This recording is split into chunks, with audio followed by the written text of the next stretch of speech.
नमस्कार शेतकरी बंधूंनो, आज सोमवार 23 फेब्रुवारी 2026. शेतकरी मित्रांनो, तुरीच्या दरात काहीशी सुधारणा पाहायला मिळाली आहे. आपल्याला पहा सविस्तर माहिती आपल्या चॅनलच्या माध्यमातून. पण अजूनही चॅनलला सबस्क्राईब केलं नसेल तर चॅनलला सबस्क्राईब करा, जेणेकरून दररोजचे असे व्हिडिओ आपल्याला पाहायला मिळतील.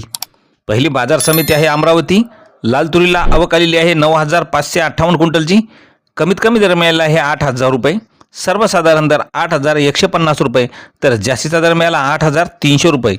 मित्रांनो, पुढील बाजार समिती आहे धुळे. लाल तुरीला आवक आलेली आहे 148 क्विंटलची.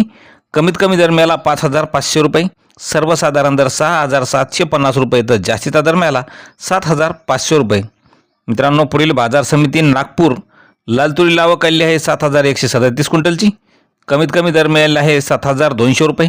सर्वसाधारण दर मिळाला 7,822 रुपये, तर जास्तीचा दर मिळाला 7,999 रुपये. पुढील बाजार समिती आहे हिंगणघाट. लाल तुरीला आवक आलेली आहे 6,091 क्विंटलची. कमीत कमी दर मिळाला 6,800 रुपये.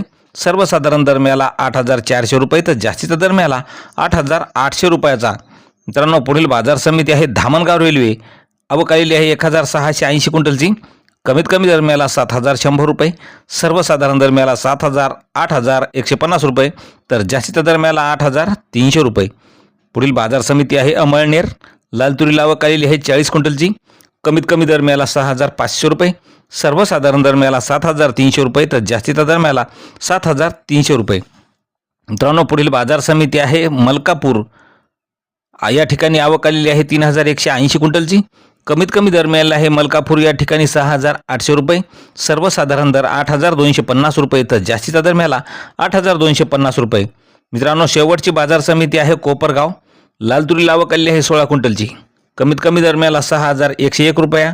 सर्वसाधारण दर सुद्धा 6,101 रुपया, तर जास्तीचा दर मिळाला 6,700 रुपये.